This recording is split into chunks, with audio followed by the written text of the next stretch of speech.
Hello friend.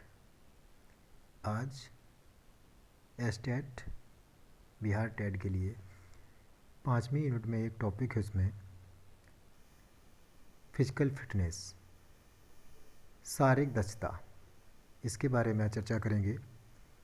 Important topic है सारी परीक्षाओं के लिए, UP, LT, TGT, Bihar, Rajasthan, Jharkhand, Haryana, सबके लिए ये टॉपिक बहुत ही महत्वपूर्ण है। इसे देखते हैं आज। तो फिजिकल फिटनेस क्या होती है? किसी की फिजिकल फिटनेस जानना है तो कैसे आप जान सकते हैं? सीधी सी बात है, बिना थकान के दैनिक कार्य करने की योग्यता ही फिजिकल फिटनेस है। बिना थकान के कोई व्यक्ति बिना थके सुबह से शाम तक अपने रोज़मर्रा के सारे काम करता रहता है तो कह सकते हैं कि वो फिजिकल फिट है। तो कहने का मतलब है daily routine work without any fatigue called physical fitness. तो कहने का तात्पर्य है बिना रुके, बिना थकान के दैनिक कार्य करने की योग्यता ही फिजिकल फिटनेस कहलाती है। अगर देखा जाए, परीक्षा में सीधा सीधा पूछता है कैरी टू डेली टास्क। जो डेली के आपके टास्क हैं वो आप अगर पूरा सही से कर रहे हैं तो आप फिजिकल फिट हैं।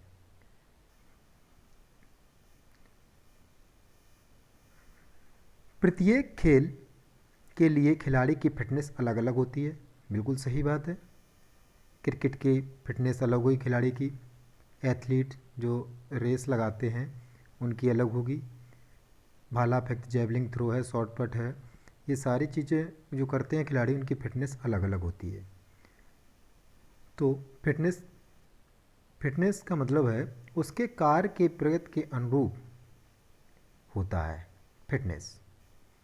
नेक्स्ट स्लाइड में देखेंगे फिजिकल फिटनेस के प्रकार। फिजिकल फिटनेस के प्रकार, शारीरिक दक्षता के प्रकार, ये क्या होते हैं? देखिए, फिजिकल फिटनेस जो है दो तरीके की होती है, दो तरीके की। नंबर एक health related physical fitness, number दो motor skill related physical fitness. तो अभी हम बात करेंगे केवल हेल्थ रिलेटेड फिजिकल फिटनेस की, जो एक सामान्य मनुष्य में होनी चाहिए। ना वो खिलाड़ी का कोई नहीं है लेकिन फिर भी उसके ये चीज़ें होनी चाहिए। कौन सी? नंबर एक मस्कुलर स्ट्रेंथ, मांसपेशी की शक्ति। इसमें क्या होता है, पेशी तथा पेशी समूह की वह क्षमता जो किसी प्रतिरोध के विरुद्ध उसके ऊपर से कार्य करती है। कोई भी अगर वो भारी वजन उठा रहा है, मांसपेशियों की शक्ति से अगर वो वजन को उठा ले रहा है, प्रतिरोध को पार कर रहा है, तो कह सकते हैं उसका मस्कुलर स्ट्रेंथ अच्छा है, बढ़िया है। दूसरा पॉइंट है मस्कुलर एंडोरेंस। मस्कुलर एंडोरेंस क्या होता है? पेशी तथा पेशी समूह की वह क्षमता जो किसी क्रिया या अभ्यास को लंबे समय तक थकान की स्थिति में भी करने में सहायक हो, जैसे क्रॉस कंट्री, पुलअप, सिटअप आदि। लंबे समय तक कंटिन्यू थोड़ी देर करता रहे तो उसकी मांसपेशी इंडोरेंस यानी मांसपेशी की सहन शक्ति सही है। तीसरा पॉइंट है cardio respiratory endurance. Cardio respiratory endurance, जैसे कार्डियो का मतलब है हृदय। कार्डियोलॉजिस्ट जो होते हैं वो हृदय के बारे में जानते हैं, जानकार होते हैं। कार्डियोलॉजी में हृदय का अध्ययन किया जाता है। इसी प्रकार इसमें कार्डियो रेस्पिरेटरी एंडोरेंस यानी कि हृदय व फेफड़ों की वह क्षमता जो किसी क्रिया अभ्यास के दौरान प्रभावी रूप से अपने को व्यवस्थित कर लेती है। लंबे समय की क्रिया जो थकान की स्थिति में भी की जाती है, वो क्रिया कार्डियो रेस्पिरेटरी एंडोरेंस कहलाती है। आई होप आप समझ गए होंगे यहाँ तक। नेक्स्ट पॉइंट है फ्लेक्सिबिलिटी। फ्लेक्सिबिलिटी क्या होता है? फ्लेक्सिबिलिटी देखते हैं। फ्लेक्सिबिलिटी का मतलब होता है लचीलापन के कैसे होता है? ये जोड़ों, लिगामेंट तथा टेंडन की वह क्षमता है जो किसी क्रिया अभ्यास को लंबे प्रसार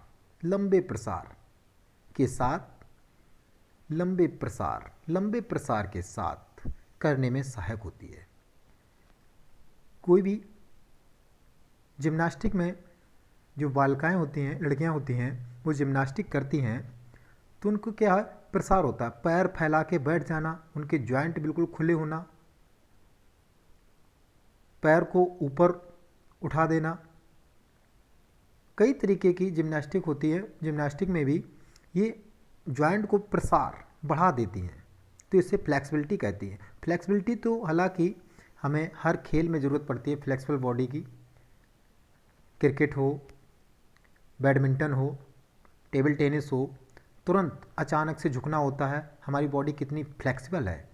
अचानक से खो खो है, खो खो में बैठना, बैठ के तुरंत उठना खो देने पर, तो ये सारी फ्लेक्सिबिलिटी के अंतर्गत आते हैं। पांचवा है बॉडी कंपोजिशन। बॉडी कंपोजिशन में क्या होता है, शरीर में उपलब्ध वसा, मांसपेशी तथा हड्डियों की मात्रा से है, ये बॉडी कंपोजिशन के अंतर्गत आता है। आई होप आप समझ गए होंगे यहाँ तक। तो फिजिकल फिटनेस दो प्रकार की थी, हेल्थ रिलेटेड, दूसरी थी motor skill related physical fitness. Motor skill related physical fitness क्या होती है, इस फिटनेस को हम खिलाड़ियों में, बालकों में बढ़ाने का कार्य करते हैं, और इन्हें बढ़ाया भी जा सकता है अभ्यास के दौरान, अभ्यास पुनः निरंतर अभ्यास से इसे बढ़ा सकते हैं। कंटिन्यू मेथड करेंगे और इनको बढ़ाएंगे। तो इसमें क्या है, इसमें देखो motor skill related physical fitness में सबसे पहले देखेंगे स्ट्रेंथ यानी कि शक्ति होती है। उसके बाद दूसरा है चाल यानी कि स्पीड, तीसरा है फ्लेक्सिबिलिटी, चौथा पॉइंट है एंडोरेंस, और पांचवा पॉइंट है कोऑर्डिनेशन। याद रखने हैं जी, 100% यहाँ से आपको क्वेश्चन मिलेगा ही मिलेगा, हेल्थ रिलेटेड फिजिकल फिटनेस से और motor skill related physical fitness से 100%। ये तो याद करने ही करने हैं, दिमाग में बैठा लो, और ये वाले भी याद करने हैं, दिमाग में बैठा लो इसे भी, मोटर स्किल रिलेटेड और हेल्थ रिलेटेड। इम्पोर्टेंट क्वेश्चन है आगामी सारी परीक्षाओं के लिए। स्टेट में तो यहाँ से एक दो क्वेश्चन 100%, यहाँ से एक या दो क्वेश्चन आपको यहाँ से मिलेगा। नेक्स्ट, अब बात आती है स्पोर्ट ट्रेनिंग। हम बालकों को शिक्षक बन जाएंगे इंटर कॉलेज में, जूनियर में, किसी में भी, तो हमें वहाँ सबसे इम्पोर्टेंट जो चीज़ रहती है वो रहती है स्पोर्ट ट्रेनिंग।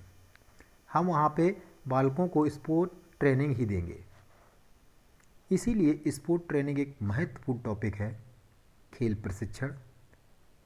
इसे अच्छे से जान लेते हैं, समझ लेते हैं।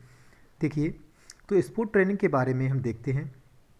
नंबर 1, किसी कार्य को करने के लिए तैयारी को दर्शाता है। दूसरा पॉइंट, यह प्रक्रिया दिनों, महीनों, वर्षों तक चलती है। दिनों, महीनों, वर्षों तक चलती है। तो इसमें 3 प्रकार के, जब इसकी साइकिल पढ़ेंगे, मैक्रो, मेसो, 3 होती हैं। कुछ ऐसी होती है दिन के लिए चलती है, कुछ महीने के लिए चलती है, कुछ साल के लिए चलती है, जब हम ट्रेनिंग के देते हैं तब। नेक्स्ट, अगला देखते हैं यहाँ पे। तीसरा है स्पोर्ट ट्रेनिंग। स्पोर्ट ट्रेनिंग में क्या है, कई खेल विज्ञानों का योग है, जिसमें औषधि विज्ञान, जैव यांत्रिक विज्ञान, बायोमैकेनिक्स की बात करा है, खेल कार्य वृद्धि और विकास तथा शिक्षा सम्मिलित हैं। चौथा पॉइंट है एक शैक्षणिक प्रक्रिया जो वैज्ञानिक सिद्धांतों पर आधारित है। उद्देश्य क्या होता है इसका, उद्देश्य इसका जो है इंपॉर्टेंट है, खिलाड़ी को खेल प्रतियोगिताओं में उच्च स्तर के प्रदर्शन के लिए तैयार करना होता है।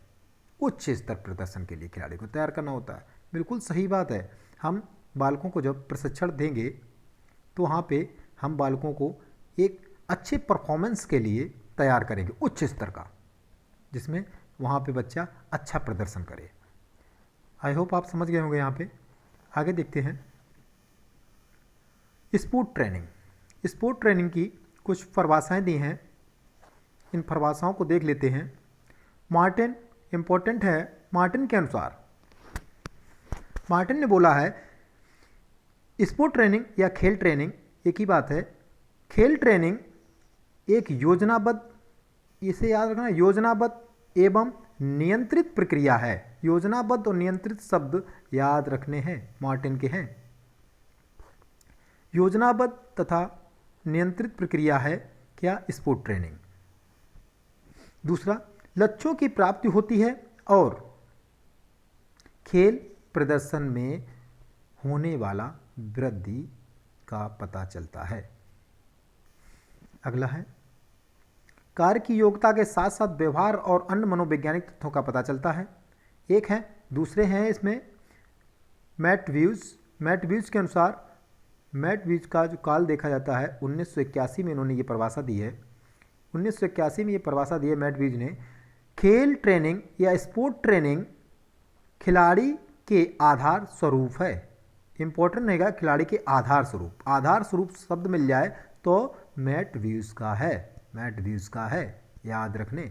और मार्टिन के लिए योजनाबद्ध और नियंत्रित प्रक्रिया मिले स्पोर्ट ट्रेनिंग, खेल ट्रेनिंग या स्पोर्ट ट्रेनिंग के अंदर, तो समझ लो मार्टिन का है। याद कर लेना, योजनाबद्ध नियंत्रित प्रक्रिया मार्टिन की है और मैथ्यूज की जो प्रक्रिया है आधार स्वरूप है, खिलाड़ी की आधार स्वरूप है। ओके, नेक्स्ट स्लाइड में देखते हैं आगे। शारीरिक शिक्षा में स्पोर्ट ट्रेनिंग का महत्व क्या है, हमें क्यों दें स्पोर्ट ट्रेनिंग बालकों को, क्या महत्व है, इससे क्या होगा, तो यहां पे समझने का प्रयास करेंगे।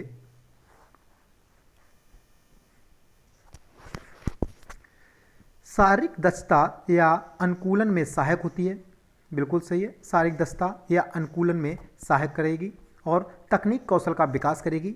टेक्निक सिखाएंगे उसे बालक को कि ऐसे नहीं ऐसे करना है, ऐसे नहीं ऐसे करना, बल्ला को ऐसे पकड़ना। क्रिकेट उसको हम ट्रेनिंग दे रहे हैं तो क्रिकेट में बताएंगे स्टांस पोजीशन क्या होती है, कैसे खड़े होना है, कैसे कैसे गेंद को समझना है, आगे के कैसे क्या करना है, ये चीज़ समझते हैं। ठीक है, तो उसको टेक्निक का ज्ञान देते हैं, वहाँ पे समझाते हैं, टेक्निक का विकास करते हैं। तीसरा पॉइंट है युक्तपूर्ण क्षमता, टेक्निकल एफिशिएंसी। चौथा पॉइंट है मनोवैज्ञानिक तैयारी, उसके मनोवैज्ञानिक तैयारी भी कराएंगे, उसको कमज़ोर महसूस नहीं होने देंगे और उसे अच्छे से प्रदर्शन के लिए उसे मोटिवेट करेंगे। ये मनोवैज्ञानिक तैयारी के अंतर्गत आएगा कि हाँ तुम कर सकते हो, क्यों नहीं कर सकते यार, तुम कर सकते हो बेटा, आगे बढ़ो, कर सकते हो। अगला पॉइंट है पाँचवा मूल्यांकन। कोई बालक जब खिलाड़ी अपने तैयार कर लेता है, उसके मूल्यांकन के लिए उसकी प्रतियोगिताओं में पार्टिसिपेट कराते हैं, वहाँ पे उसका मूल्यांकन होता है कि ये बच्चा कहाँ तक पहुँचा। तो कहने का मतलब है खिलाड़ी को उच्च शिखर तक ले जाना है। अब बात आती है, वहाँ पे हमने देखे थे motor skill physical fitness, motor skill related physical fitness, वही देखो यहाँ पे आ गए हैं। अब इनके बारे में हम सही से डिटेल में पढ़ेंगे और ये 5 होते हैं। देखिए, सबसे पहला component of sport training physical fitness. Sport training physical fitness सबसे पहला है स्ट्रेंथ, यानी कि शक्ति। हम शक्ति को, किसी बालक में शक्ति को कैसे डेवलप करेंगे और शक्ति के बारे में जानेंगे, शक्ति होती क्या है और अगर शक्ति है तो उसको और कैसे बढ़ाएंगे, इसके बारे में हम यहाँ पे चर्चा करेंगे। दूसरी पॉइंट है सहनशीलता, बालक में कितनी सहनशीलता है और उसके अंदर और सहनशीलता डेवलप कैसे की जा सकती है, इसके बारे में यहाँ जानेंगे। अगला पॉइंट है लचीलापन, यानी फ्लैक्सिबिलिटी। बालक में जो फ्लैक्सिबिलिटी होगी हम उसे पुनः बार बार अभ्यास कराएंगे, निरंतर अभ्यास कराते रहेंगे, उसके जॉइंट खुल जाएंगे और वह फ्लेक्सिबल और ज़्यादा हो जाएगा। चौथा है स्पीड। स्पीड 80% वही रहती है। स्पीड वंशानुक्रम होती है, किसी के माता पिता अगर उनकी स्पीड अच्छी होगी, उनकी गति अच्छी होगी, उनकी चाल जो है अच्छी होगी। कहने का मतलब है अगर कोई पिता है, अगर वो अच्छे से रनर थे तो उनका बेटा भी अच्छा रनर होगा। 80%, इसको केवल 20% ही डेवलप कर सकते हैं। इंपॉर्टेंट रहेगा ये स्पीड, स्पीड को केवल हम लोग खेल जो प्रशिक्षक हैं जो ट्रेनिंग देते हैं 20% ही इसे डेवलप कर सकते हैं। ये अनुवांशिकी होता है। समझ गए? आई होप आप यहाँ पे समझ गए होंगे। अगला है समन्वय योग्यता, कोऑर्डिनेशन एबिलिटी। कोऑर्डिनेशन एबिलिटी क्या होती है? बहुत ज़रूरी है कोऑर्डिनेशन एबिलिटी, समन्वय योग्यता। इसमें क्या होता है? इसमें किसी बालक को वो कितनी जल्दी रिएक्ट करता है, एक्शन लेता है किसी क्रिया के प्रति। जैसे हमने अपने विद्यालय में भी देखा, बच्चियां जब खो खेलती हैं तो कुछ बच्चे इतने एक्टिव होते हैं जिसे पीठ पे खो हाथ रखा तो तुरंत प्रतिक्रिया देते हैं, और कुछ बच्चे ऐसे होते हैं उन्हें हाथ से धक्का देते हैं बहुत तेज़ से, तब वो उठते हैं। तो ये रिएक्शन एबिलिटी है। ऐसे ही हमारी रनिंग जब स्टार्ट होती है तो खिलाड़ी बैठा है या खड़ा है, वहाँ से बंदूक की आवाज़ या कैलिपर की आवाज़ या विसिल की आवाज़ जब होती है, कुछ बच्चे इतने एक्टिव होते हैं जो तुरंत विसिल की आवाज़ बजते ही एकदम फुर हो जाते हैं दौड़ने के लिए तैयार, एकदम तेज़ गति से भागते हैं। और कुछ बच्चे ऐसे हैं जिसको विसिल की आवाज़ सुनने के बाद भी प्रतिक्रिया करते हैं, तब दौड़ते हैं। तो वो बच्चा, ये बहुत इंपॉर्टेंट है रिएक्शन एबिलिटी। ऐसे ही इसमें क्या होता है, कोऑर्डिनेशन एबिलिटी में क्या होता है, बच्चा क्रिकेट खेल रहा है तो क्रिकेट में गेंद ऊपर कैच लेने के लिए तैयार है। अच्छा, वो हाथ पहले से ही बंद किए हुए है, बंद कर रखी है और कैच नहीं ले पाएगा, क्योंकि उसकी रिएक्शन एबिलिटी, यानी कि कहने का तात्पर्य है उसका कोऑर्डिनेशन गेंद के प्रति सही नहीं बना है, इसलिए वो कैच नहीं ले पाएगा। कुछ बच्चे ऐसे होते हैं जिसका कोऑर्डिनेशन एबिलिटी बढ़िया होती है, वो गेंद आते ही हाथ को खोलेंगे, तब तक हाथ अपने खुले रहेंगे, और जैसे ही गेंद पास आएगी अपने आप बंद करके उसको पकड़ लेंगे, कैच कर लेंगे, तो उसकी कोऑर्डिनेशन एबिलिटी अच्छी होती है। आई होप आप यहाँ तक समझ गए होंगे। तो इस टॉपिक को देख लेना। इसके बाद में हम यहाँ से स्ट्रेंथ, एंडोरेंस, फ्लेक्सिबिलिटी, स्पीड और कोऑर्डिनेशन एबिलिटी के बारे में विस्तार से चर्चा करेंगे, जिसमें आपको बहुत अच्छे अच्छे पॉइंट यहाँ से देखने को मिलेंगे, और अच्छे से इसे समझ लेना। यहाँ से क्वेश्चन आना ही आना है। हर परीक्षा में कहीं भी आप कोई सी फिजिकल एजुकेशन की आप एग्ज़ाम देने जा रहे हैं, वहाँ पे 100% यहाँ से आपको क्वेश्चन मिलेगा ही मिलेगा। इन्हें याद रखने लें, दिमाग में ऐसे ही बैठा लो। Okay, thank you.